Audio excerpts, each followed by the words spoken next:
అంబానీ పెళ్ళి దాని గురించి అంతలా మాట్లాడుకోవడం మంత్స్ టుగెదర్ జరిగిందనా లేకుంటే ఒక రిచ్ ఫ్యామిలీ అనా? అఫ్ కోర్స్ ఇది ద బాప్ of all marriages. Mukesh Ambani జేబులో ఉన్న డబ్బు వేరే వాళ్ళకి వెళ్ళింది.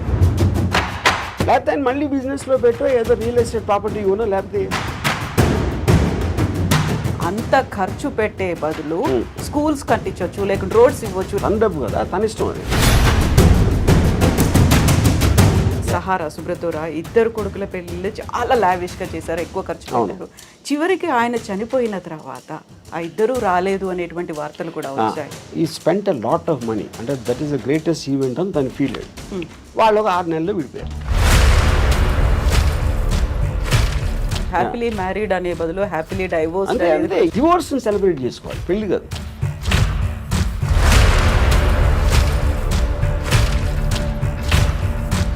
పెళ్ళికి ఎవరైనా గెస్ట్లు వస్తే వాళ్ళకి గిఫ్ట్లు ఇవ్వడమో లేకుంటే రిటర్న్ గిఫ్ట్స్ ఉంటాయి. ఇందులో మాత్రం పేమెంట్ మోడ్ అనేది కనిపించింది అనేది. నాగ చైతన్య శోభిత మ్యారేజ్కి సంబంధించి కూడా ఎన్ని స్పెక్యులేషన్స్, అంటే వీళ్ళిద్దరి వల్లే సమంత కూడా విడాకులు తీసుకొని పోయింది, తను దూరం అవడానికి కూడా శోభితనే కారణం, ముందు నుంచి కూడా వీళ్ళకి రిలేషన్స్ ఉన్నాయి అనేది. బోరు కొట్టే మనిషి ఇష్యూ అనేది కేవలం ముగ్గురు సంబంధించింది.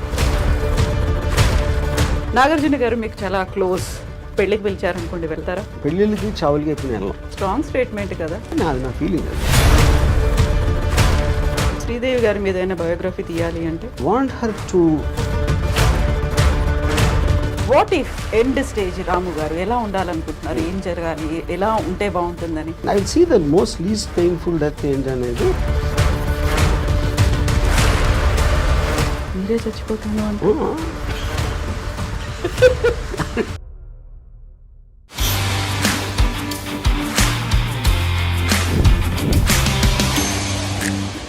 నమస్తే, welcome to I dream celeb chat with Kavitha.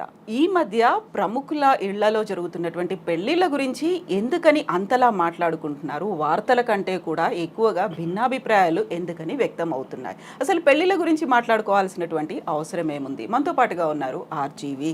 Hello sir. Hi. So ఎందుకని ఇంత తీవ్రంగా అంబానీ పెళ్ళి వాళ్ళ ఇంట్లో జరుగుతోంది, దాని గురించి అంతలా మాట్లాడుకోవడం మంత్స్ టుగెదర్ జరిగిందనా లేకుంటే ఒక రిచ్ ఫ్యామిలీ అనా? అది ఆబ్వియస్. అంటే ఒక పాయింట్ ఏంటంటే మనకు అసలు ఊహించని విధంగా పెళ్ళిళ్ళు అంటేనే ఖర్చుతో కూడిన వ్యవహారం. ఎంత చిన్న పేదవాడైనా మ్యాక్సిమం వాళ్ళు ఖర్చు పెట్టేది పెళ్ళిలోనే ఖర్చు పెడతారు.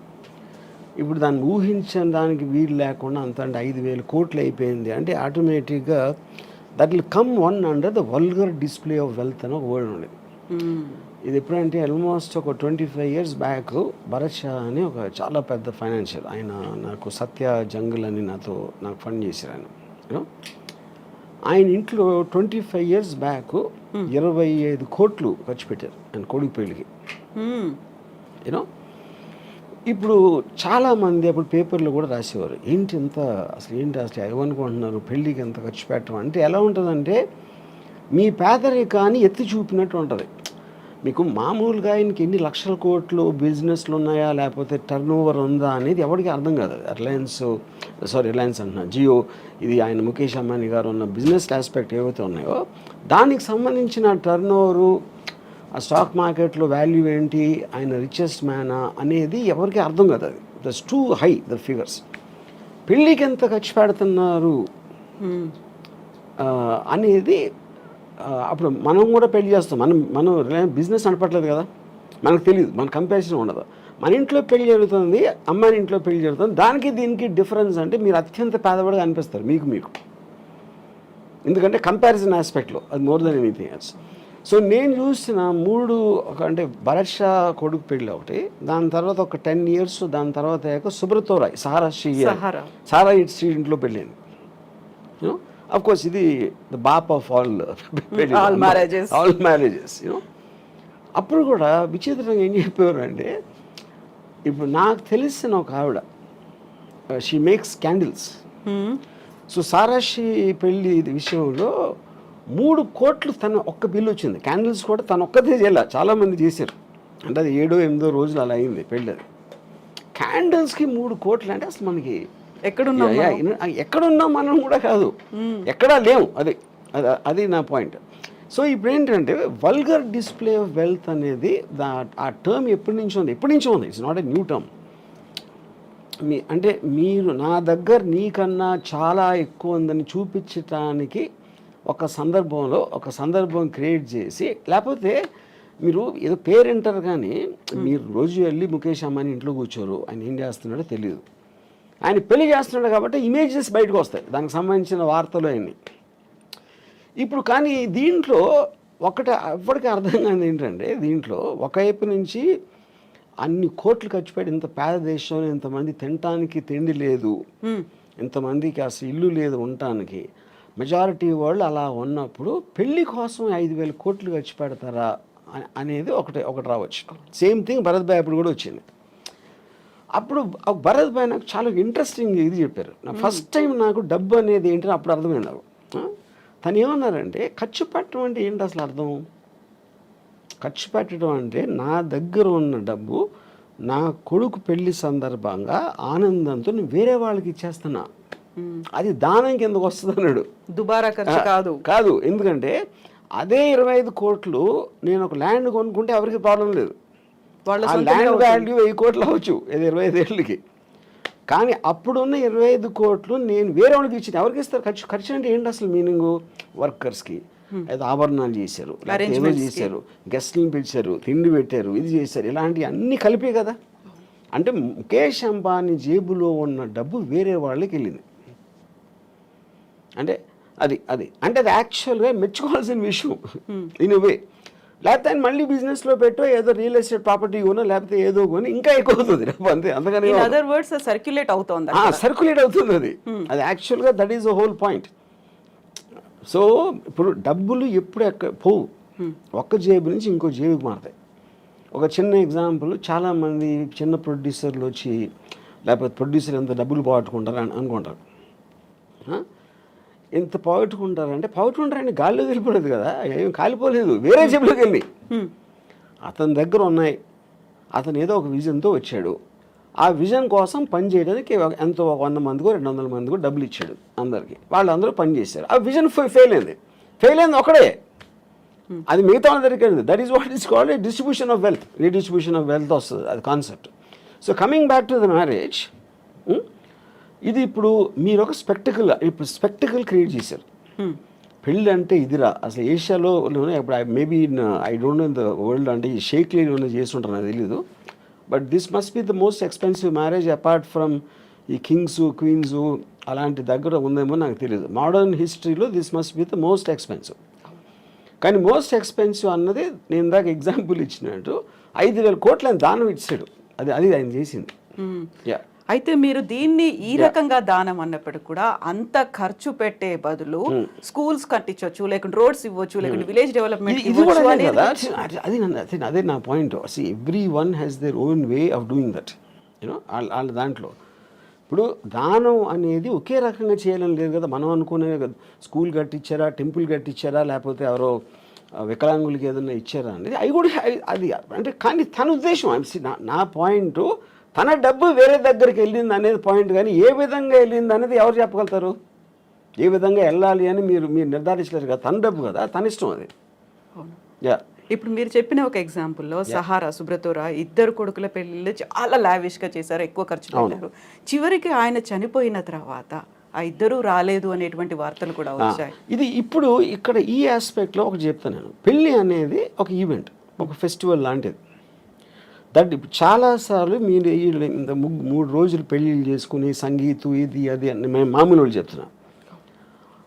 ఆ పెళ్ళి చేసిన తర్వాత మ్యాక్సిమం అంటే నాకు తెలిసిన నాకు దగ్గర పర్సన్ తన కొడుకు పెళ్లి చేసాడు, he spent a lot of money, అంటే that is the greatest event అని తను ఫీల్ అయ్యాడు. వాళ్ళు ఒక 6 నెలల్లో విడిపోయారు. అప్పుడు ఎవరు అర్థమైనట్టు? ఖర్చు పెట్టినోడు అర్థమైనట్టు, అంతే కదా. యూనో ఇప్పుడు ఇక్కడేంటి, ఒక పాయింట్ ఏమో చాలా ఘనంగా చెయ్యాలి అని వాళ్ళ ఐడెంటిటీ కోసం, లేకపోతే వాళ్ళు ఫెయిల్యూర్గా ఫీల్ అయిపోతారు. ఇది పేరెంట్స్ చాలా ఘనంగా చేయలేకపోతే పెళ్ళి, దానికోసం ఎంతో కష్టపడి అప్పు సప్పు ఏదో లేకపోతే వాళ్ళ ఆస్తులు అమ్ముకుని చేస్తారు. కానీ ఆ రోజు అయిపోయిన తర్వాత నెక్స్ట్ డే రేపు మీరు ఆ పెళ్ళి అలంకారాలను అయిపోయి మామూలు మనుషులే కదా మళ్ళీ వాళ్ళు కొన్ని గొడవలు మామూలే. మళ్ళీ పెద్ద కొట్టుకుంటూ వచ్చినప్పుడు పెళ్లి వల్ల చేసామని ఆవిడ అనుకో, అది పెళ్లి మర్చిపోయారు, రాత్ గయి బాత్ గయి అయిపోయింది, ఆ రోజుతోనే అయిపోయింది అది. సో దాని తర్వాత వచ్చే ఏ ఆస్పెక్ట్ అయినా కూడా you can't control it. So అప్పుడు అది రిడిక్యులస్ అండి. అందుకని నేనేమన్నానంటే డివోర్స్ని సెలబ్రేట్ చేసుకోవాలి, పెళ్ళి కాదు. ఎందుకంటే పెళ్ళి అనేది మీరు ఒక అన్నోన్ టెరిటరీలోకి వెళ్తున్నారు, అంటే ఆల్మోస్ట్ జైలు లాంటిది. అది నిబంధనలు ఉంటాయి, మీరు అంతకుముందు ఉన్నంత ఫ్రీగా ఉండలేరు. అంతకుముందు ఉన్న అన్నీ తనేమనుకుంటుంది, ఆడేమనుకుంటాడు, వాళ్ళ అత్తమామలు ఏమనుకుంటారు, ఇలాంటి రకరకాల ఆస్పెక్ట్స్లో మీకు ఒక ప్రెషర్ బిల్డప్ అయ్యి ఒకసారి డివోర్స్ అయిపోతుంది. డివోర్స్ అయినప్పుడు ఏంటి, మీరు మళ్ళీ జైలు నుంచి బయటకు వచ్చేసినట్టు. That is more cause for celebration అంటే. ఇది ఒక స్టూపిడ్గా పెళ్ళిని సెలబ్రేట్ చేసుకుంటారు అందరూ.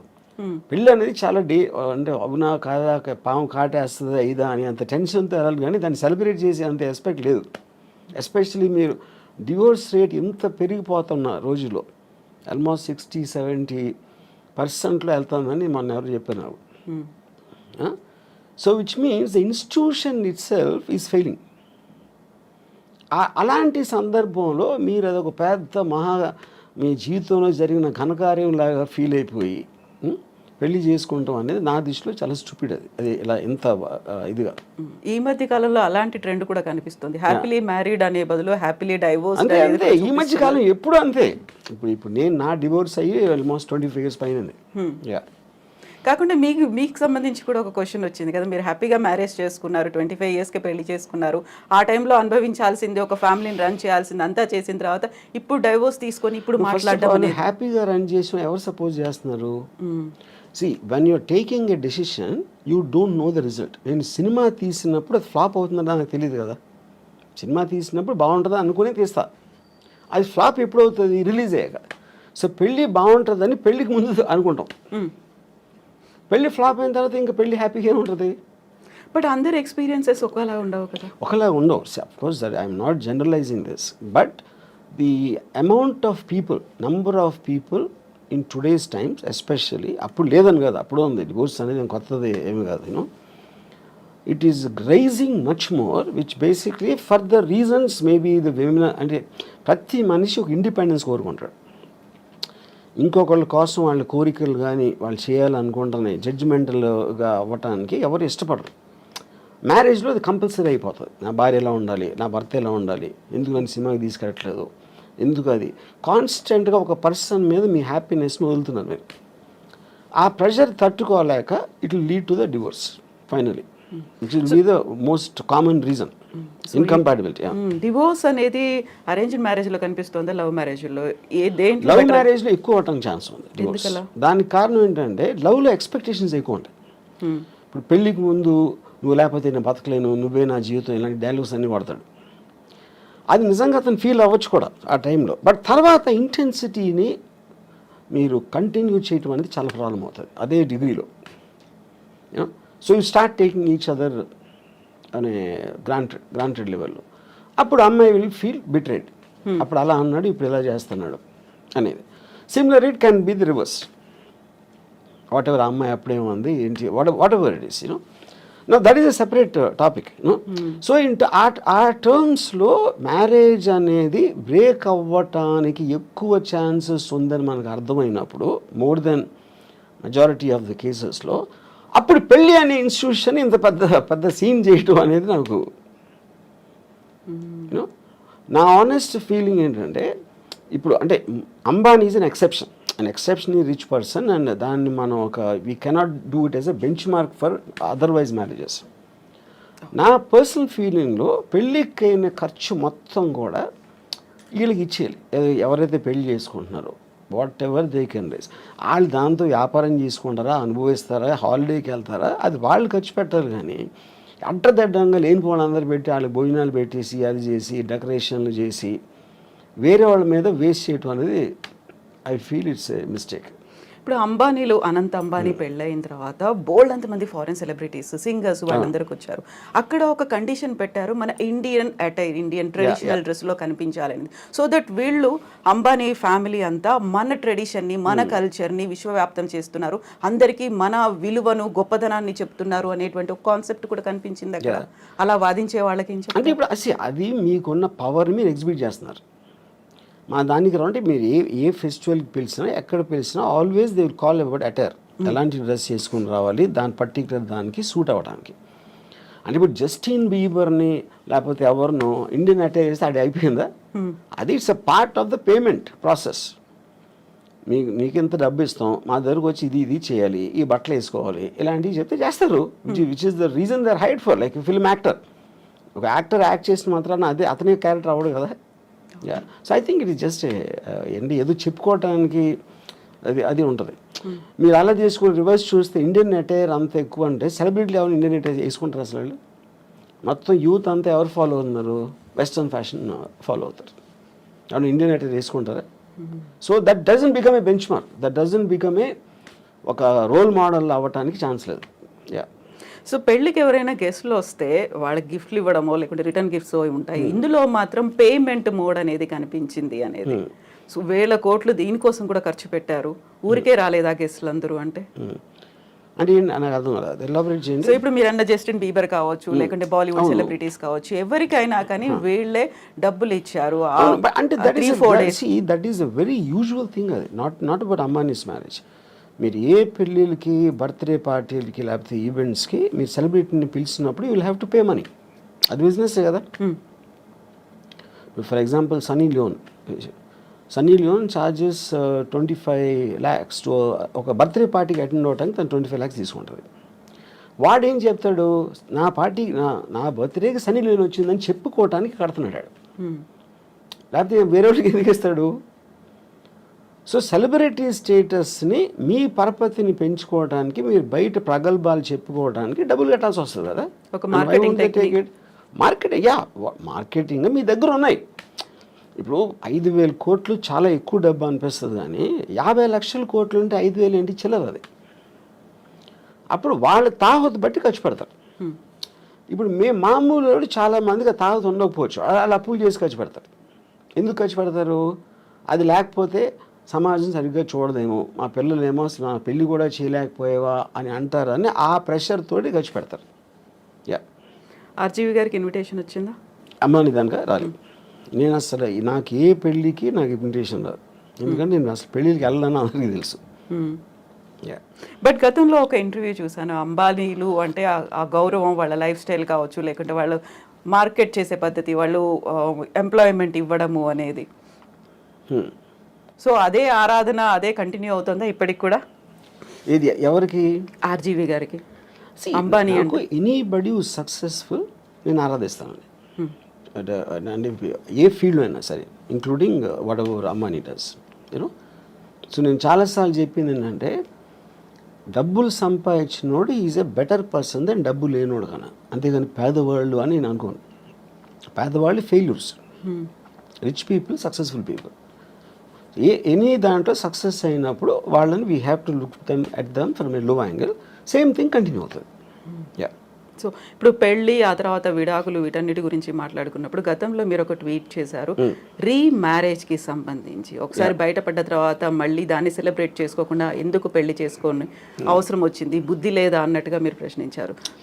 I don't know the exact tweet, నేనేం పెట్టాను, నా కాంటెక్స్ట్ నాకు తెలీదు. కానీ ద పాయింట్ ఈస్, మీరు ఒకసారి తప్పు చేసి మళ్ళీ చేస్తారనుకుంటే మీ కర్మ అన్నట్టు ఏదో పెట్టుంటుంది. I'm not sure. కానీ ఇంకోటి ఏంటంటే, ఆబ్వియస్లీ మీకు సెకండ్ మ్యారేజ్ అంటే పర్సన్ మారుతారు కదా. పర్సన్ మారినప్పుడు ఈసారి బాగానే ఉంటుందేమో అని మళ్ళీ చేసుకుంటారు, మళ్ళీ ఏదవుతుంది.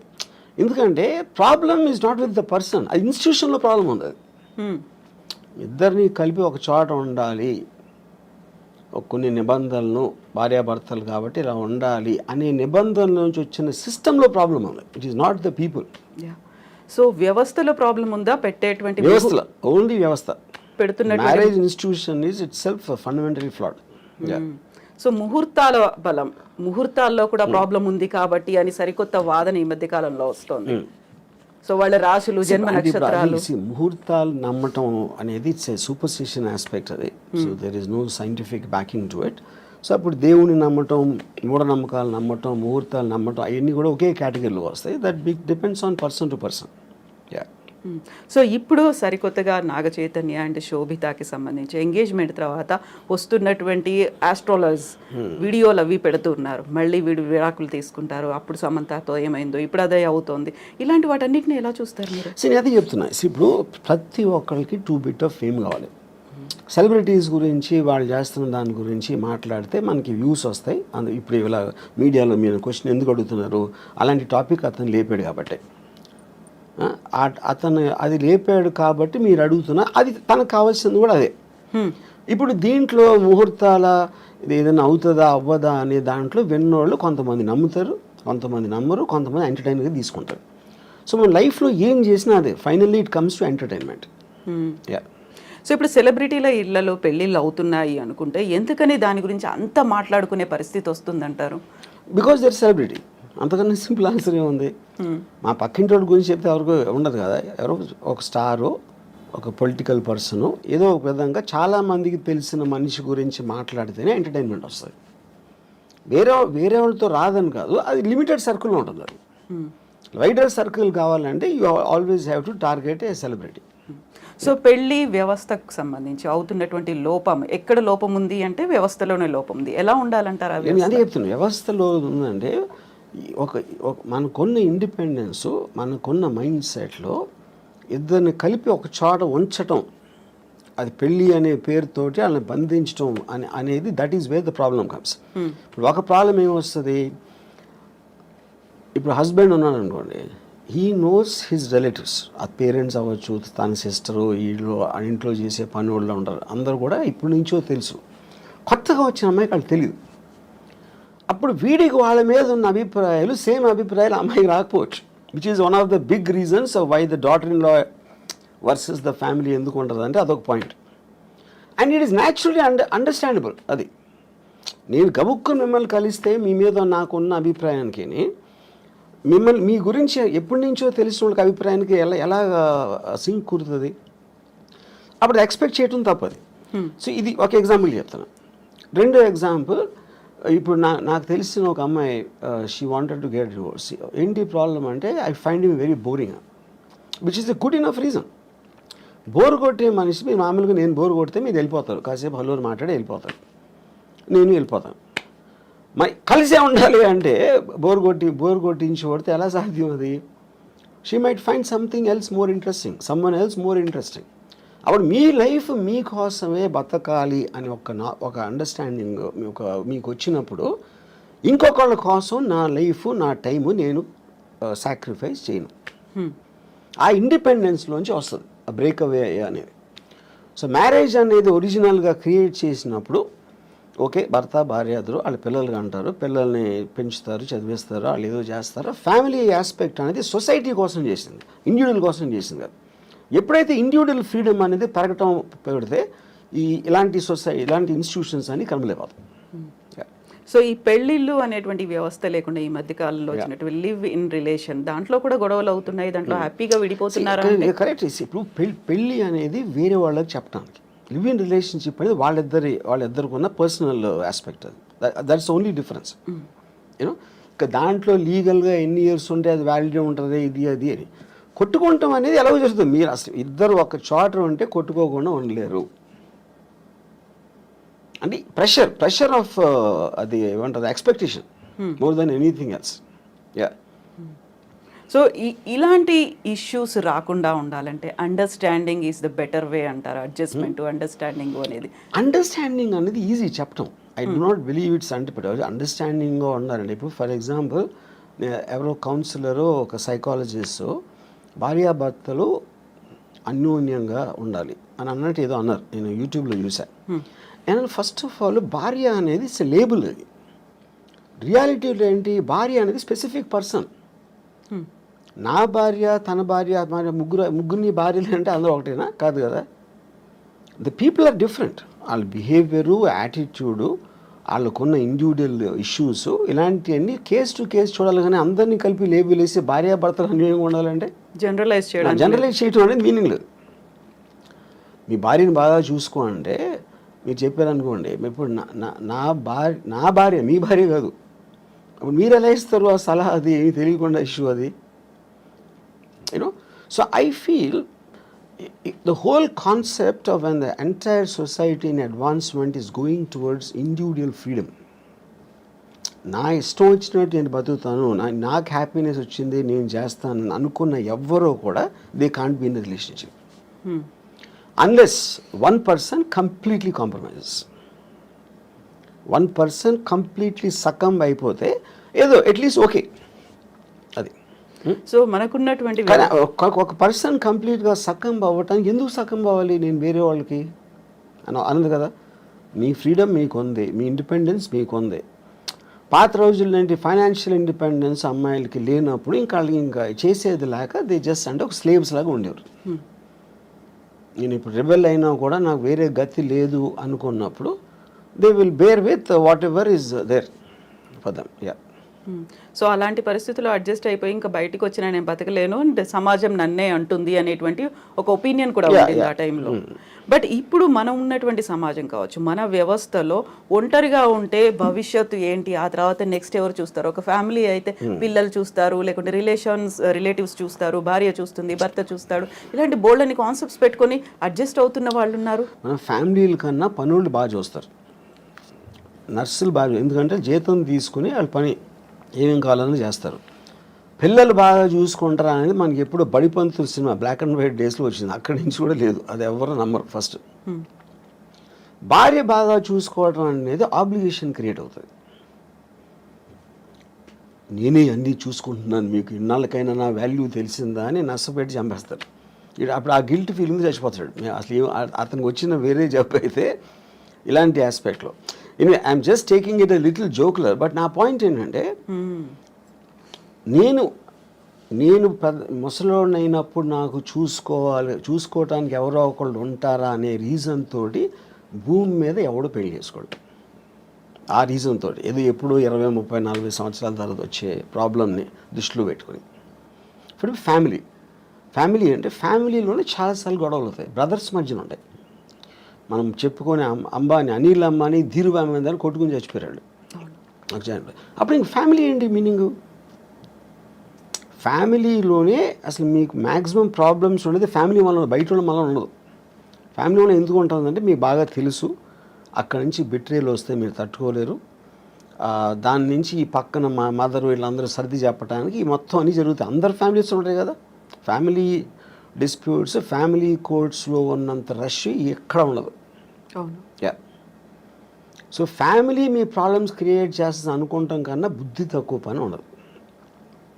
అప్పుడు ఏంటి మీకు మిగిలింది? మీ ప్రాబ్లమ్స్ మీరు చూసుకోండి. అది. అయితే ఇక్కడ మనస్తత్వాల వల్ల అభిప్రాయ భేదాలు వస్తున్నాయా, లేకుంటే దేని వల్ల వస్తున్నాయి అడ్జస్ట్మెంట్ అనేది లేకపోవడం వల్ల? ఇక్కడ పాయింట్ ఏంటంటే మనిషికి ఉన్న ఒక ఈగోలో ఎప్పుడు తనే రైట్ అనుకుంటాడు. తనే రైట్ అని బతకపోతే తనకు పర్సనాలిటీ ఉండదు. అప్పుడు భార్య చేసే దాంట్లో తప్పులు పడటం, అదే భార్యకి భర్త చేసే దాంట్లో తప్పులు, అదేంటి అలా చేశారు, అదేంటి ఇది అంటే కాన్స్టెంట్గా మీరు చేస్తున్న దానికి క్వశ్చన్ చేస్తున్నారు, ఒక ప్రెజర్ పెడుతున్నారు, లేకపోతే తిడుతున్నారు.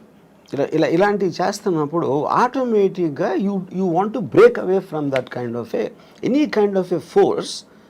A human being wants to break away from force.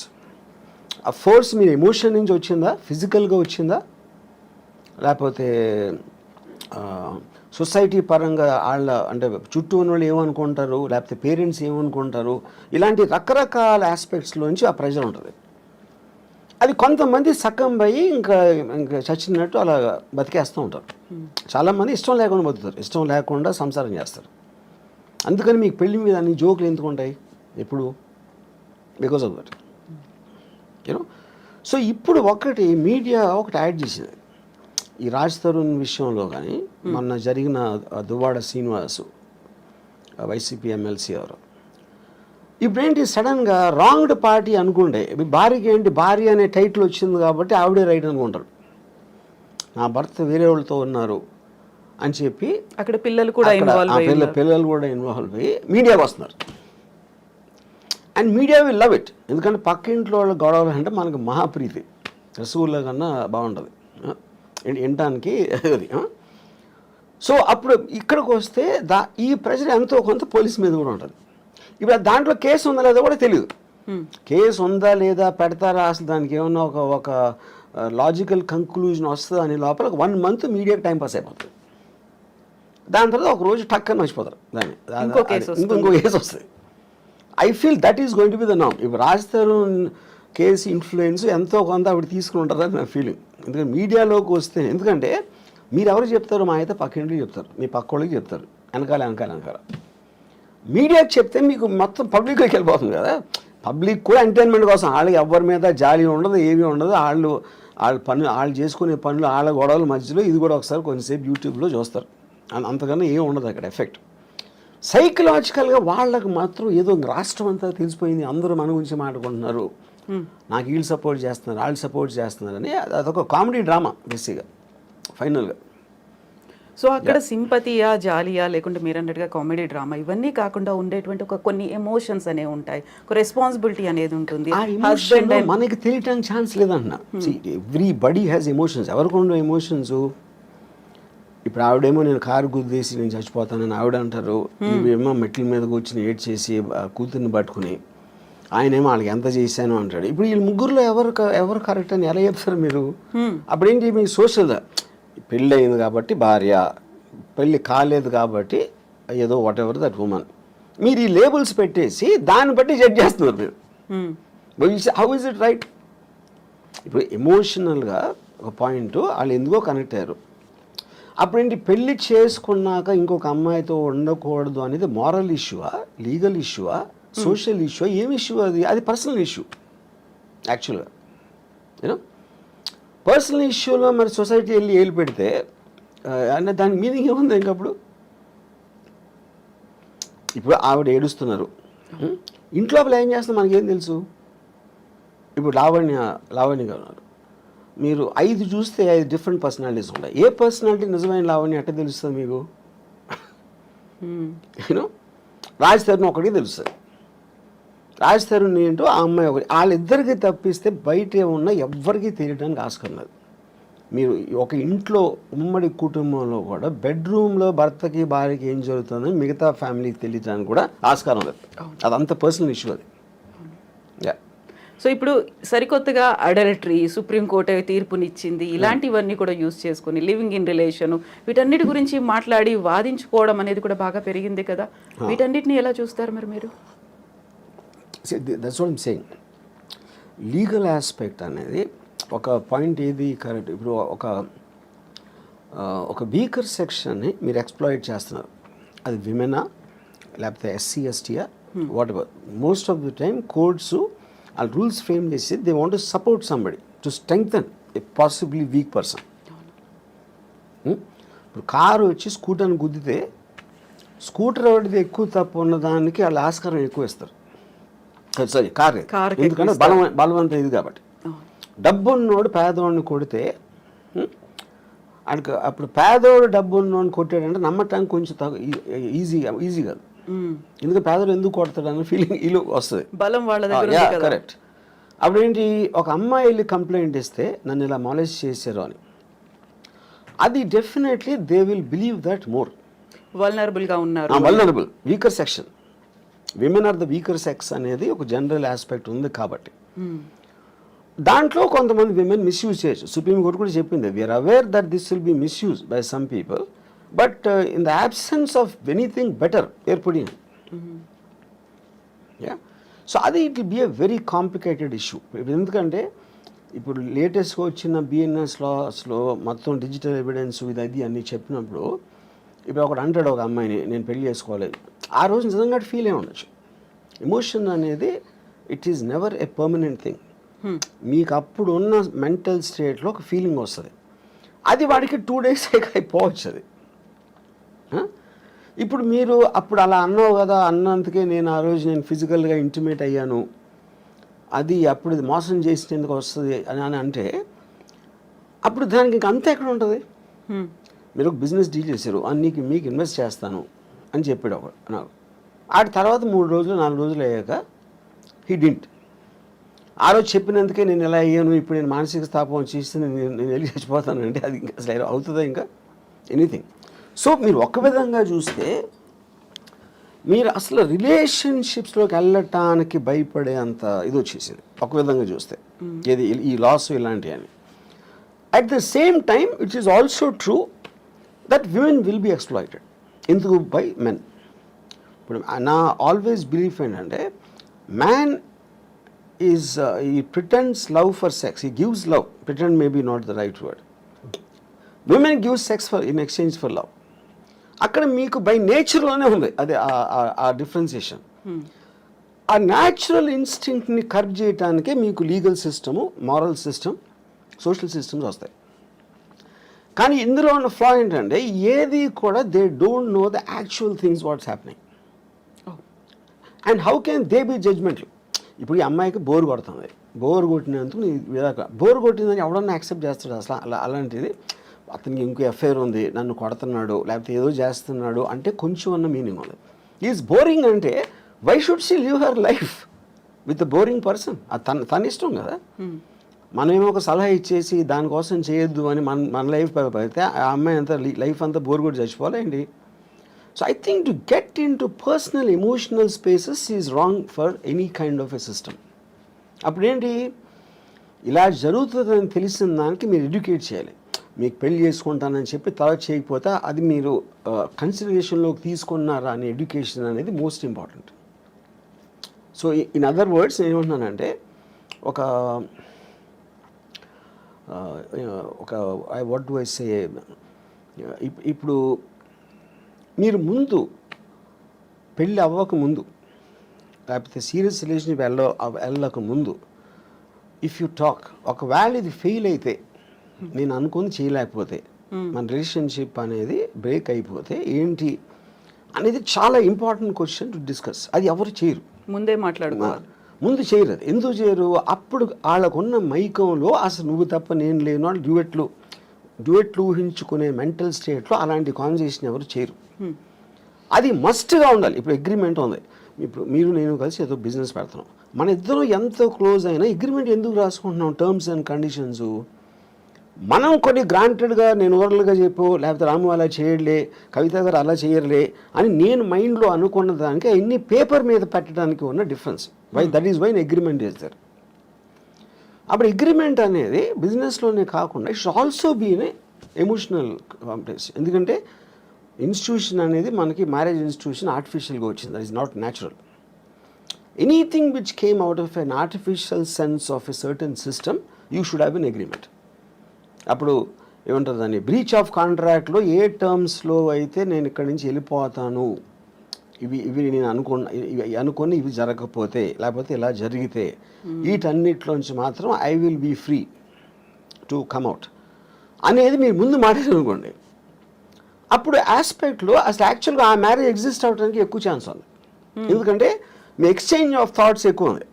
ఇప్పుడేంటి, మీరు అనుకుంటున్నారు అలా చేయడు, తను అలా చేయదు, నమ్మకం నా కోసం ఏమైనా చేసేస్తుంది అని ఆ నమ్మకాన్ని మీరు ఊహిస్తున్నారు. నాకు ఒక సినిమాలో ఒక టెరిఫిక్ డైలాగ్ ఉంది, dad why did you and mom separate అని కొడుకు అడుగుతాడు.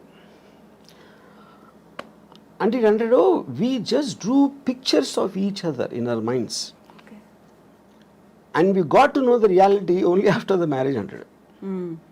ఎందుకంటే ముందు మీ ఊహల్లో ఉంటుంది ఆ లవ్ అనే ఒక ఫీలింగ్, ఒక మత్తుమంది లాంటిది. దాంట్లో you don't want to see the reality at any given time, you know. So ఆ రియాలిటీని చూడకుండా ఉంటే మీ కలది బేసిక్గా. తను అది వాళ్ళిద్దరూ కలిసినప్పుడు మంచిగా మాట్లాడుకున్నది, ఇద్దరు దే ట్రై టు అట్రాక్ట్, ఇద్దరు they try to be on their best behaviour. అది మీరు ఆ టైంకి చేయగలుగుతారు. కానీ మ్యారేజ్ అయ్యాక ఎప్పుడైతే ఒకే ఇంట్లో పడుకుని లెగిసినప్పుడు అదే ఇంటెన్షన్ సస్టైన్ చేయటం అనేది ఇంపాసిబుల్, ఎవరి వల్ల కాదు. That is when the passion starts getting killed. ఇప్పుడు మనం మాట్లాడుకున్నంత ఈజీనా రాము గారు, ఈ ఎమోషన్స్ ఇవన్నీ ఉంటాయి, ఇన్వాల్వ్ అయినవి, రెస్పాన్సిబిలిటీస్ ఉంటాయి, ఒక ఫ్యామిలీ అనేది ఉంటుంది, అయిపోయింది వీఆర్ గెటింగ్ సెపరేటెడ్ అనేది చాలా ఈజీగా, నిన్నటిదాకా ఏం జరిగింది అంతా మర్చిపోదాం, ఇప్పుడు ఫ్రెష్గా ఎవరి జీవితాలు వాళ్ళు స్టార్ట్ చేసుకుందాం, అంత ఈజీ అంటారా? ఈజీ కాకపోతే ఏంటంటే వాట్ ఈస్ ద సొల్యూషన్ అండి? ఏం చేయాలి అప్పుడు? ఏం ఇడిపోతుంది.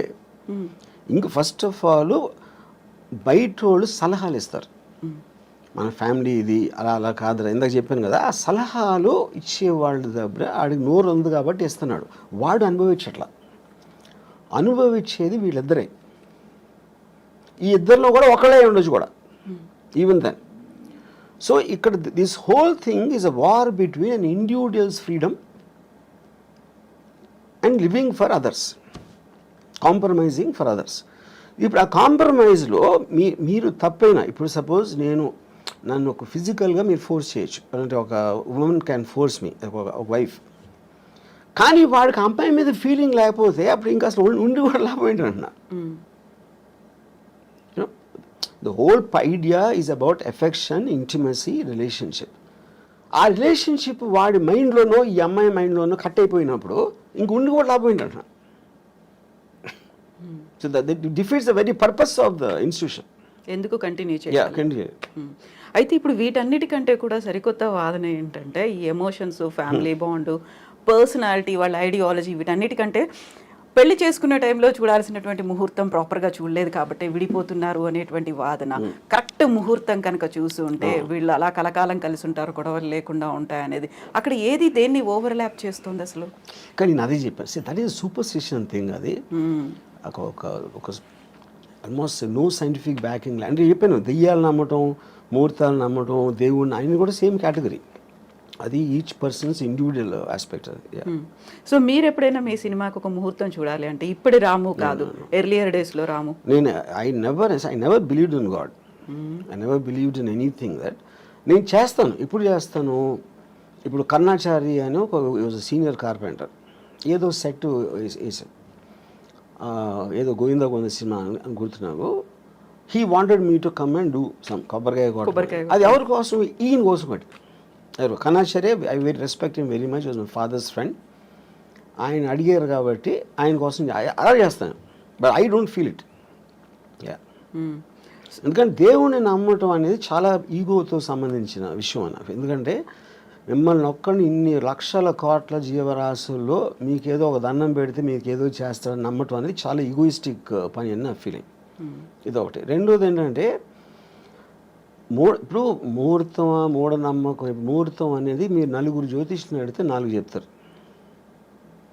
వెణుస్వామికి ఏం తెలియదని ఒకడంటాడు, ఆడికి తెలియదని ఈయనంటాడు. అప్పుడు అది కూడా లేబుల్లే కదా, మీరు జ్యోతిష్కుడు అని ఒక్కడే ఉన్నాడు కదా. అప్పుడు మీరు నమ్మిన జ్యోతిషం ఉంటాడు. మీరు ఎందుకు నమ్ముతారు? మీకు ఎవరో చెప్పారు, లేకపోతే అంతకుముందు అతను చెప్పింది ఏదో కరెక్ట్ అయింది. అప్పుడు ఈ నమ్మకాలన్నీ అలాగే వస్తాయి, మీకు జరిగింది కాబట్టి. సో నా కంట్రోల్లో లేని దాన్ని, డెస్టినీ లేకపోతే దేవుడు, నేచర్లా నా కంట్రోల్లో లేని ఏవి నేను పట్టించుకోను. I will only concentrate on what I can do. ఆ మిగతా నేను కాన్సిక్వెన్స్గా తీసుకుంటాను. అది వచ్చినప్పుడు విల్ బెర్ ఇట్. ఇప్పుడు పెళ్లిళ్ళకి ఎలా అయితే ముహూర్తాలు చూస్తున్నారో, భారీ బడ్జెట్ సినిమాలు తీసే ముందు కూడా ప్రతిదీ పూజలే దాంతోనే అవుతున్నాయి కదా. అది ఎప్పుడు ఉన్నది, దేవుణ్ణి కనిపెట్టినప్పటి నుంచి ఉన్నాయి ముహూర్తాలు. ఇప్పుడు దేవుడు కనిపెట్టగానే మీకు ఇండస్ట్రీ పడుతుంది కదా. దేవుడికి మీకు మధ్యన పూజారులు ఇలాంటి వాళ్ళు వస్తారు, ఎవరో ప్రవక్తలు వస్తారు, లేకపోతే ఇంకోళ్ళు ఎవరో వస్తారు, ఇండస్ట్రీ అంతా స్టార్ట్ అవుతుంది కదా. అప్పుడు నాకు తెలుసు ఈ పర్టిక్యులర్ టైంలో చేస్తే ఇంకోటి ఇదన్నీ కూడా హ్యూమన్ అడ్వాన్స్మెంట్, క్రియేటివిటీలో వస్తుంది ఇదంతా. ప్రతి పనికి మీరు బిల్డింగ్ కట్టినా ఏది చేసినా కొంతమంది బయటికి వెళ్ళటానికి ముహూర్తం చూస్తారు, లోపలికి రావటానికి చూస్తారు, అన్నిటికీ ఉంటుంది ముహూర్తం. సో ఈ హీరోతో సెట్ అవుతుందా లేదా, లేకుంటే ఈ డైరెక్టర్తో సెట్ అవుతుందా లేదా అని ఆలోచించి డైరెక్టర్స్ని, ప్రొడ్యూసర్లని, లేకుంటే హీరోలని డ్రాప్ చేసినటువంటి సినిమాలు కూడా చాలా కనిపించాయి కదా. ఎలా డ్రాప్ చేశారు? వాళ్ళ డేట్ ఆఫ్ బర్త్ కావచ్చు, మిగతా వాళ్ళ నక్షత్రాలు, రాసులు, ఇవన్నీ సెట్ అవుతే హిట్ అవుతుంది. అది that is depends on the person కదా. ఇప్పుడు ఎవరైతే దాన్ని అసలు ప్రాజెక్ట్ని టేక్ ఆఫ్ చేస్తున్నాడో అతను ఎంత నమ్ముతాడు అన్న దాని మీద ఉంటుంది. అది main person who's actually making the project, which can be a producer or a director or a hero also. అది వాళ్ళ ఇండివిజువల్ నమ్మకం బట్టి నా సెట్ అవ్వట్లేదు కాబట్టి నేను చేయను అంటారు. అది వాళ్ళ నమ్మకం కాదు, అదే కదా నేను చెప్పేది. So coming back to Ambani పెళ్లికి సంబంధించి, అలాంటి లావు అంత పర్సనాలిటీ ఉన్న ఆ అబ్బాయిని పెళ్లి చేసుకోవాల్సినటువంటి అవసరం రాధికా మర్చెంట్కి ఏమొచ్చింది? ఇంక్లూడింగ్ ఆయన హెల్త్ కూడా బాగాలేదు కదా. ఇలాంటి ఒపీనియన్ ఇలా అది I think it's very obvious. ఇప్పుడు ద బెనిఫిట్స్ అవుట్వే ద అంటే మీరు అంటే ఇప్పుడు నాకు ప్రతి అమ్మాయికి ఇలాంటి వాడు కావాలని ఉండదు అనుకున్నది. ఒక నిమిషం, నేను అమ్మాయి గురించి మాట్లాడలేదు. అది లేదు కానీ ఇది ఉంది ఏదైతే దీనికన్నా బెటర్ అంటే యూ మైట్ కాంప్రమైజ్. ఇది నేను జనరల్గా చెప్తున్నాను.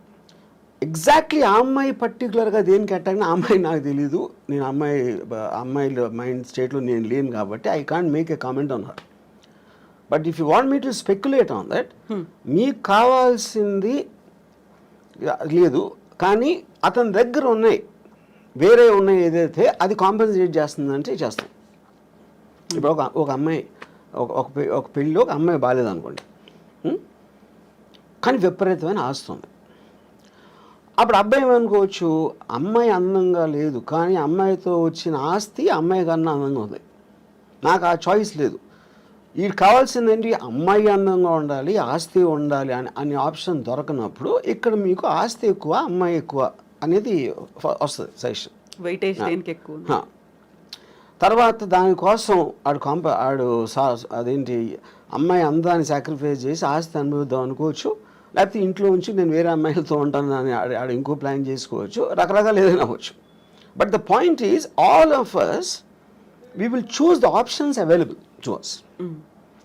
ఒక పేద ఇంటి అందమైన అమ్మాయి భార్యగా కావాలా, లేకపోతే చాలా రిచ్ పర్సన్ అందం లేని అమ్మాయి కావాలా అనేది అప్పుడు మీరు దేనికి ఎక్కువ వాల్యూ ఇస్తారన్న దాని మీద ఆ ఇండివిజువల్ మీద డిపెండ్ అవుతుంది. సో ఇప్పుడు నాగ చైతన్య శోభిత మ్యారేజ్కి సంబంధించి కూడా ఎన్ని స్పెక్యులేషన్స్, అంటే వీళ్ళిద్దరి వల్లే సమంత కూడా విడాకులు తీసుకొని పోయింది, తను దూరం అవడానికి కూడా శోభితనే కారణం, ముందు నుంచి కూడా వీళ్ళకి రిలేషన్స్ ఉన్నాయి అనేది. సో రెండు రకాల వాదనలు, ఒకవైపు నాగ చైతన్య గురించి మాట్లాడే వాళ్ళు సపోర్ట్ చేస్తూ, సమంత గురించి మాట్లాడే వాళ్ళు సపోర్ట్ చేస్తూ, ఇదంతా ఓన్లీ వాళ్ళ ఫ్రీడమ్. సో ఇప్పుడు వీళ్ళందరూ కూడా they doing it for entertainment. ఆ ఇష్యూ అనేది కేవలం ముగ్గురికి సంబంధించింది, Chaitanya, Samantha and of course Sobhita garu. You know బయట వాళ్ళు మాట్లాడితే అందరూ మాట్లాడతారు. పొద్దున్న లేస్తే మనం మాట్లాడకుండా ఏంటి చేసేది? కొంతమంది ఇండివిజువల్గా మాట్లాడచ్చు, కొంతమంది మీడియాలో మాట్లాడచ్చు, కొంతమంది ఇందాక చెప్పారు కదా ఆడు స్వామి వాడేదో ఒక ప్రిడిక్షన్ ఇవ్వచ్చు, ఇలా రకరకాలు ఉంటారు. అదంతా కూడా సోషల్ ఎంటర్టైన్మెంట్. డైరెక్ట్లీ ఎఫెక్ట్ అయ్యే పీపుల్ ఆ ముగ్గురే. ఆ ముగ్గురు ఏమనుకుంటున్నారు మనకు తెలియనప్పుడు దాని మీద మీరు ఎంటర్టైన్మెంట్ కోసం చేయండి, మనకు సంబంధం లేదు.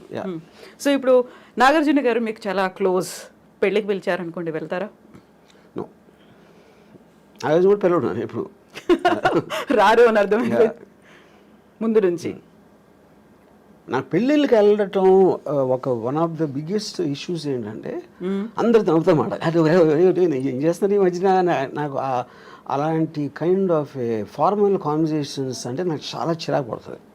అందుకని అలాంటి ఈవెంట్స్కి వెళ్ళను నేను ఎప్పుడు. నేను పెళ్ళిళ్ళకి అదే చావులు కూడా వెళ్ళను. సేమ్ పెళ్ళిళ్ళకి చావులకి రెండు ఒకటే నా దృష్టిలో. చావుల్లో కూడా అందరూ మాడిమోహం పెట్టుకుని ఎలా పోయారు ఏంటో అసలు ఇప్పుడు అనుకోలేదండి ఈ డైలాగులు అన్నీ అనాలి. సేమ్ స్టాండర్డ్ డైలాగ్స్ ఉంటాయి. అందుకని ఈ రెండు పెళ్ళిళ్ళకి చావులకి ఎప్పుడు వెళ్ళాం. స్ట్రాంగ్ స్టేట్మెంట్ కదా. సాంగ్ అంటే నా ఫీలింగ్ అది. రెండు ఒకటే. చావు అంటే మీరు వేరే లోకం వెళ్ళిపోతున్నారు అనుకున్నాం, పెళ్ళి కూడా మీరు వేరే లోకంలోకి వెళ్ళిపోతున్నారు. సో పెళ్ళి చావు రెండు ఒకటే అనడం అనేది అంత ఈజీ కాదు కదా. ఈజీగా కష్టం కాదు కదా, అది నేను అనుకునే ట్రూత్. అది పెళ్ళి అనేది మీ ఫ్రీడమ్ కోల్పోయి ఒక జైలుకి వెళ్తున్నారు. ఇక్కడ కూడా మీ లైఫ్ బతికే ఫ్రీడమ్ కోల్పోయి చచ్చారు. ఆ రెండింటికి సిమిలారిటీ ఉందా అనేది నా బిలీఫ్. అది సో ఇలా మాట్లాడడం బ్యాడ్ కావచ్చు, కాకుంటే రాము గారితో మాట్లాడవచ్చు. What if end stage Ramu garu ఎలా ఉండాలనుకుంటున్నారు, ఏం జరగాలి, ఎలా ఉంటే బాగుంటుందని? ఎండ్ స్టేజ్ ఇప్పుడు నేను నా పనులు చేసుకునే, అంటే నేను ఎవరి మీద డిపెండ్ అవ్వకుండా నేను చేయగలిగే, నేను చేసుకోలేని రోజు వచ్చినప్పుడు డెత్ అనేది వస్తుంది. డెత్ నేను ఏం చేయలేను. బతికుడిని కూడా ఏం చేయను అనే రోజు వస్తే నేను చచ్చిపోతాను. ఎందుకంటే I want to see what happens in the next after the death. Yeah, ఎలా ఐ హ్యావ్ మై వేస్. మీరే చచ్చిపోతాను అంటే yeah, I will see the most least painful death ఏంటనేది అది రీసెర్చ్ చేసి నాకు ఆల్రెడీ ఉన్నాయి నా దగ్గర ఐడియాస్. అంతే. ఎందుకంటే యూ డోంట్ నీడ్ లివింగ్ అనే పర్పస్ లేదు. If you are not able to do what you want to do, అప్పుడు బతకలేదు ఎందుకు అసలు? ఊరికనే చెట్టులాగా హాస్పిటల్ బెడ్ మీద ఉంటాం, అదే కదా point, you know. So if you are not enjoying your life, you have no reason to live. ఇది ఇంకొక ఎక్స్ట్రీమ్ కదా, చాలా ఈజీగా పోవచ్చు, లేకుంటే ఇలాంటి పెయిన్ఫుల్ అనేది లేకుండా. ఎక్స్ట్రీమ్ అనేది ఏమి ఉండదు, ఎవరి థాట్ అలా ఉంటుంది. మీకు ఎక్స్ట్రీమ్ అయింది అనేది నాకు చాలా న్యాచురల్ అనుకోవచ్చు. Extreme is by definition is one persons perspective another person, అంతే కదా. ఎక్స్ట్రీమ్ అంటే ఇప్పుడు మీ దానికి ఉన్న దానికన్నా ఇంకా ఎక్కువ డీపర్ ఇంటెన్సిటీతో నమ్ముతూ ఉంటే అది ఎక్స్ట్రీమ్ అవుతుంది. ఇప్పుడు టెర్రరిస్ట్ ఉన్నాడు, ఎక్స్ట్రీమ్ అని ఎందుకు అంటాం ఎక్స్ట్రీమిస్ట్ అని? వాడి కోపాన్ని అంత నిర్వహించబడుతున్నాడు, చంపేస్తున్నాడు, బాంబులు పెడుతున్నాడు. అది మీరు చేయరు. మీరైతే మా అయితే తిడతారు, మా అయితే కొడతారు, లేకపోతే మా అయితే అరుస్తారు. వాడు దానికి వెళ్తున్నాడు. ఇలాంటితో వర్కౌట్ అవ్వని ఆడు నమ్ముతున్నాడు. కానీ ఎక్స్ట్రీమిస్ట్ ఎవడు? వాడు ఎక్స్ట్రీమిస్ట్ అనుకోడు కదా, వాడు నమ్ముతూనే చేస్తున్నాడు అది. యా. సో పెయిన్లెస్గా ఉండాలి, ఈజీగా స్మూత్గా ఉండాలి అంటే రీసెర్చ్ చేస్తున్నారు. Yeah yeah yeah. అందులో సూసైడ్ కూడా ఉందా? సూసైడ్ అని కావాలి కదా, లేకపోతే మీరు ఇన్ఫ్లిక్టింగ్ ఆఫ్ పెయిన్లెస్ అనేది మీరు అనుకునే పర్పస్కి ఎంత సింప్లిస్టిక్గా ఎంత స్మూత్గా జరగాలని చూస్తారు. అది బిజినెస్ అవ్వచ్చు, లేకపోతే any decision you are making, you want to make the effort lesser to get the maximum result. అప్పుడు డెత్ అనేది మీకు రిజల్ట్ కావాలి అనుకున్నప్పుడు డెత్లో ఒక పెయిన్ ఆస్పెక్ట్ అనేది ఎంతో కొంత ఉంటుంది. మేబీ ఆ ఎంతో కొంత దాన్ని రెడ్యూస్ చేయడానికి you will use your knowledge and your thinking. Yeah. So ఎప్పుడు నేను ఆ లాస్ట్ స్టెప్ తీసుకోవాలి అనేది ఏ స్టేజ్లో నేను చెప్పాను కదా, when I can do, when I have to depend on somebody else, that is the last stage for me. Yeah, it is not about the age. ఇప్పుడు సపోజ్ నాకు ఇప్పుడు మీ స్టూడియోకి ఇంటర్వ్యూకి వచ్చాను, ఇప్పుడు వెళ్తా ఒక యాక్సిడెంట్ అయిపోయి నా కాళ్ళు పోయినాయి అనుకోండి for example. So I might do it now only. లేదా నాకు 80 years 90 years వచ్చినా కూడా నేను ఇంకా చేయగలుగుతున్నాను అంటే I might not do it. So the point is not about the age, it's about your fallibility. So మనం డొనేషన్స్ వీటన్నిటి గురించి మాట్లాడుకున్నాం. ఇలాంటి సడన్ డెత్ ఏదైనా వచ్చింది అనుకున్నప్పుడు నా హార్ట్ డొనేట్ చేయండి, లేకపోతే నా ఐస్ డొనేట్ చేయండి, నా కిడ్నీస్ డొనేట్ చేయండి, ఇలాంటి జీవన్ దాన్ అనే కాన్సెప్ట్ వచ్చింది కదా. చనిపోయిన తర్వాత కూడా నలుగురిలో బతికుండొచ్చు, ఈ లోకాన్ని చూడొచ్చు అనే కాన్సెప్ట్ రాము గారికి అనిపించింది. నేను ఎందుకు చేయనంటే ఇప్పుడు see there is nothing in life which is uncertain, which is certain. మనది అయిపోయింది కదా, మన బాడీయే కదా. ఇప్పుడు సపోజ్ నెక్స్ట్ బర్త్ ఉందనుకోండి, నెక్స్ట్ బర్త్లో ఇప్పుడు పుట్టుగుడ్డోళ్ళందరూ ఎవరైతే గుడ్డిగా పుడతారో వాళ్ళందరూ లాస్ట్ బర్త్లో డొనేషన్ ఇచ్చారేమో నాకు ఒక అనుమానం. అప్పుడు దేవుడి దగ్గరికి వెళ్ళి అవి ఇచ్చావు కదా, ఇప్పుడు అయితే నెక్స్ట్ బర్త్ నువ్వు నీ కళ్ళు లేని కూడా పడతావు అని చెప్పారు అనుకోండి, అరే అమ్మా అని నేను డిసప్పాయింట్ అవుతాను కదా. అందుకని అలాంటి ఛాన్స్. ఇంకోటి ఏంటి, I'm not an అల్ట్రూయిస్ట్, I don't live for others. నా కోసమే బతుకుతా, అన్నీ నేనే తీసుకెళ్ళిపోతాను. కాకుంటే ఇప్పుడు కళ్ళని దానం చేయమన్నప్పుడు వచ్చినటువంటి ఒక యాడ్ అనేది ఉంది, నెక్స్ట్ జన్మలో మీ కళ్ళతో ఈ ప్రపంచాన్ని చూడొచ్చు, అందమైన ప్రపంచాన్ని చూడొచ్చు అనేది. కళ్ళు అనేది it's a device. The only thing which perceives everything is the brain. బ్రెయిన్లో కూడా ఉన్న కాంప్లెక్స్ బ్రెయిన్ మ్యాటర్ కాదు కదా, దేర్ ఇస్ బ్రెయిన్ అనేది యాక్చువల్లీ ఒక ఎగ్జాక్ట్లీ మీ కళ్ళు రిజిస్టర్ చేస్తున్నాయి, దాన్ని బ్రెయిన్ పర్సీవ్ చేస్తుంది. Every kind of a sense you have, whether it is your hearing or whether it's your touch or your vision, all of them are functions of the brain, of the mind, which is a thought. And thought doesn't have form. So ఆ thought అనేది మనకి ఇప్పటివరకు తెలియదు అదేంటో అసలు exactly what why does a bunch of thoughts and feelings should have a human body అనేది నా one of the biggest questions నాకు అది. సో అప్పుడు అది దానికి లేనప్పుడు మనకు అంత అన్సర్ట్ అయినప్పుడు ఉన్నవన్నీ ఎందుకో మంచిదని తీసుకెళ్ళిపోవడం బెటర్ నాతోనే. అందుకని నేను డొనేట్ చేయను. దెన్ వాట్ అబౌట్ డబ్బు? మీ ఇప్పటిదాకా సంపాదించిన డబ్బుని ఏం చేస్తారు మరి? అది మీతో రాదు. No of course whatever might not have any value నేను కూడా తీసుకెళ్ళాను కదా. అవును, తీసుకెళ్ళలేరు. నా బాడీ అంటే నేనేంటి మా అయితే నేను ఒక బిల్లో రాసి ఇక్కడ డొనేట్ చేయండి అని అలాంటివి చెప్పొచ్చు. అదే నేను డబ్బు కూడా చేయొచ్చు. అది చేయకపోయినప్పుడు they will send me as it is. But money and this మీరు మీరు చెప్పకపోయినా సరే it will rightfully go to whatever the legal aspect of the hereditary laws ఏదైతే ఉన్నాయో దానికి వెళ్తుంది. So I'm not in control of that. నేను బతికున్నప్పుడే ముందే నేను అనుకుంటే ఇస్తాను, అది అలాగే ఇస్తారు కదా, చాలా మంది చేస్తారు. వాళ్ళు దానాలు ఇవ్వచ్చు, ఎవరికో రాసేయచ్చు, ఏదో చేస్తారు. Anyway that happens. సో ఇప్పటిదాకా మీరు ఏ దానము చేయలేదు, చెయ్యరు కూడా అస్సలు? బ్లడ్ డొనేషన్ దగ్గర నుంచి నెవర్.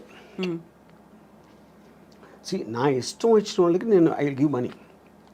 జనరల్ పీపుల్కి నేను they have to have some connection to మీ.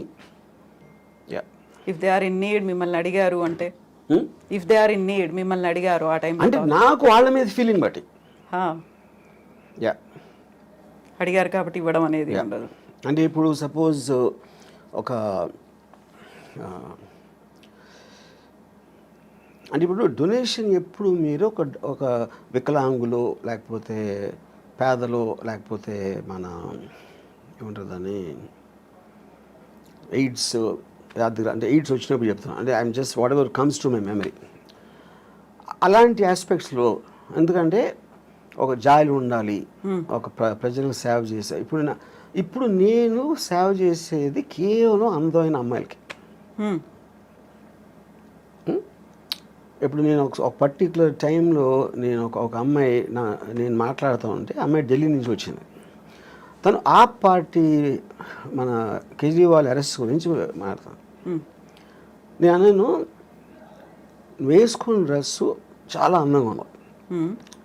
నేను అది అనుభవిస్తున్న టైంలో నువ్వు కేజ్రీవాల్ అరెస్ట్ గురించి మాట్లాడతావు. అలా కేజ్రీవాల్కి నాకు సంబంధమే లేదు. అప్పుడు ఆ టాపిక్ మూలాన నేను ఆనందించే ఆస్వాదన తగ్గిపోతుంది, అది డిస్టర్బ్ చేస్తుంది. అప్పుడు నీకన్నా కేజ్రీవాల్ నాకు ఎందుకు ఇష్టం అవ్వాలి, నువ్వెందుకు అనుకుంటున్నావు నాకు చెప్పాను.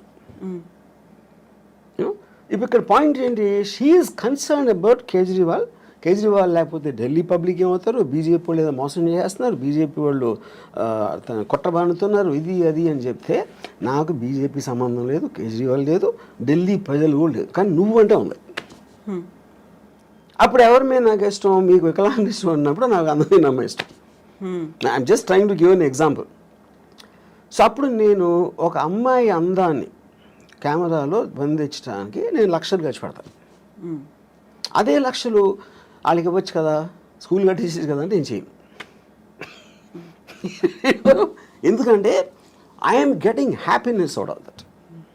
నా కోసం ఖర్చు పెట్టుకున్నాను, అమ్మాయి కోసం కాదు.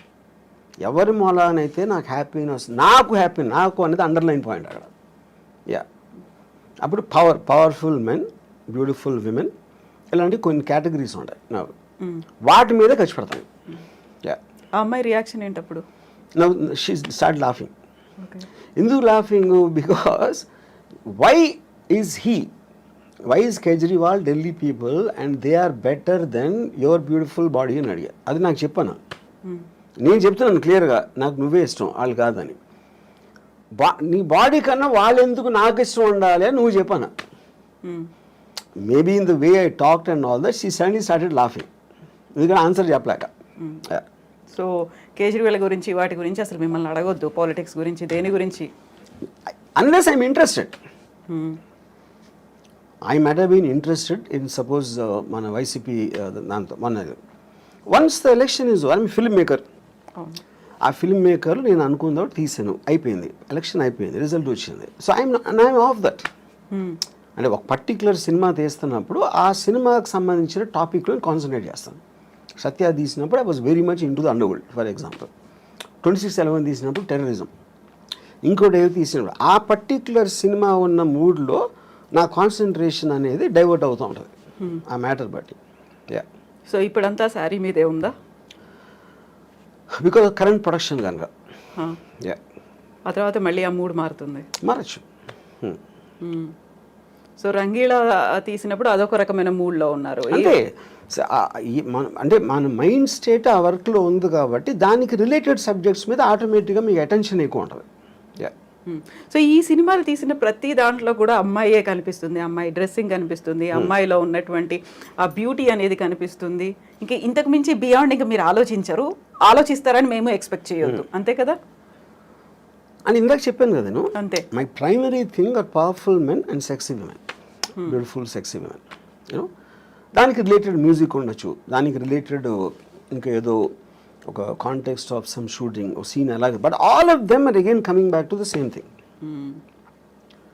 నేను సినిమాలోకి వచ్చింది శ్రీదేవి గారిని డైరెక్ట్గా చూడటానికి వచ్చాను, అంతేగాని మంచి సినిమా తీద్దాం, మంచి ఎంటర్టైన్మెంట్ తీద్దాం, ఫ్యామిలీ అందరూ చూడదగ్గ సినిమా అని నేను ఎప్పుడు రాలేదు. అలాంటి సినిమాలు ఏదైనా వచ్చి ఉంటే అది బై ప్రోడక్ట్గా వచ్చినాయి, కానీ అది నా మెయిన్ ఇష్యూ కాదు. ఫోకస్ కూడా పెట్టలేదు. నా యాక్చువల్ ఫస్ట్ ఇంటర్వ్యూలోనే నేను చెప్పాను, నాకు సినిమాల్లో నేను వచ్చింది Amitabh Bachchan's gun and Zeenat Aman's thighs అని చెప్పాను. నన్ను ఫస్ట్ సినిమాకి అట్రాక్ట్ చేసింది ఈ రెండు. యా, సో ఇప్పుడు శ్రీదేవి, అందుకని నా బయోగ్రఫీ గన్స్ అండ్ థైస్ అని పెట్టిన పేరు. అవును. శ్రీదేవి మీద ఇష్టం, బోనీ కపూర్ ప్రొడ్యూస్ చేస్తారు, జాన్వీ కపూర్తో తీయమంటే తీస్తారా? ఎందుకు? నాకు Janhvi Kapoor I don't connect were. So Sridevi connection ఉంది కదా అక్కడ. కానీ శ్రీదేవి గారు పర్టికులర్ పర్సన్, ఆవిడికి పుట్టిన బిడ్డ, కానీ ఈవిడ శ్రీదేవి కాదు కదా. నాకు today somebody might like her more than Sridevi, అది వాళ్ళ పర్సనల్ విషయం. ఇప్పుడు నేను నా జనరేషన్లో నేను కాలేజ్ టైంలో ఉన్న నా మెంటల్ స్టేట్కి ఐ కనెక్టెడ్ శ్రీదేవి గారు. సో సేమ్ థింగ్ ఇప్పుడు అవ్వచ్చు. ఇప్పుడు నాకన్నా చాలా యంగ్ ఎవరు 20s, 30s ఉన్నోళ్ళు దే మైట్ కనెక్ట్ జాన్వీ చాలా శ్రీదేవి గారు, కానీ చాలా ఎక్కువ చేయొచ్చు, అది వాళ్ళ ఇండివిజువల్. ఆ టైంలో కూడా somebody might like Jayaprada more, somebody might like somebody more, you know. అప్పుడు ఈచ్ ఇండివిజువల్కి వాళ్ళకున్న పర్సనల్ పర్స్పెక్టివ్ అనేది డిఫర్ అవుతుంది. సో శ్రీదేవి గారి మీద ఏదైనా బయోగ్రఫీ తీయాలి అంటే ఆలోచన? నో. శ్రీదేవి గురించి తీయాలంటే శ్రీదేవియే ఉండాలి అక్కడ, అంతే. పాయింట్ అది కూడా కాదు. అంటే ఇప్పుడు శ్రీదేవి గారి లైఫ్ హిస్టరీ అంటే నేను I want her to be a beautiful image in my mind. అలాగే ఉంది. బ్యూటిఫుల్ ఇమేజ్ అనేది నేను ఇష్టపడతాను, కానీ ఆవిడ వెనకాల కష్టాలు, అదేమైంది ఇదేమైంది ఏదో సూసైడ్ అంటే I don't want do that. I don't want get in to that space ఉంది. ఎందుకంటే ఒక పుట్టడానికి ప్రతి ఒక్కడికి ఒక అంటే నేను అంటే ఇప్పుడు నా ఏజ్లో వెనక చూసుకుని ఏమేం చేశాను లైఫ్లో, ఏమనుభవించాను అని ఒకసారి చూస్తే Sridevi garu one of the big reason. అలాగే Jayasudha garu is very big reason. Bruce Lee was a big reason. Ayn Rand is a big reason. వీళ్ళందరి ఎగ్జిస్టెన్స్ వల్లనే నా లైఫ్కి ఫుల్ఫిల్మెంట్ వచ్చింది. వీళ్ళని తీసేస్తే నా లైఫ్ బ్లాంక్. అసలు నేను వెనక్కి తిరిగి చూసుకుంటే కొంతమంది వ్యక్తుల్ని తీసేస్తే my life is a full blank. But so the people influence me. వాళ్ళు నాకు ఆనందం ఇచ్చారా, ఎక్సైట్మెంట్ ఇచ్చారా, మోటివేషన్ ఇచ్చారా, లేకపోతే ఒక పాత్వే చూపించారా, ఇవన్నీ కూడా వీళ్ళందరూ చేశారు. దాంట్లో she is a very important person. Yeah. So ఇప్పుడు బ్యూటిఫుల్ ఉమెన్తో పాటుగా పవర్ఫుల్ మెన్ అన్నారు. పవర్ఫుల్ మెన్ అంటే ఎవరి మీద cinema? Powerful men Dawood Ibrahim అవ్వచ్చు, బాల్ ఠాక్రే అవ్వచ్చు. అమితాబ్ బచ్చన్ అమితాబ్ బచ్చన్ యాక్టర్. అమితాబ్ బచ్చన్ చేసిన క్యారెక్టర్ బాల్ ఠాక్రే సర్కార్ అవ్వచ్చు. లేకపోతే అంటే ఇట్ ఈస్ ఎవరో పోలీస్ ఆఫీసర్లు, ఎవరో gangsters, terrorist, Osama bin Laden అవ్వచ్చు.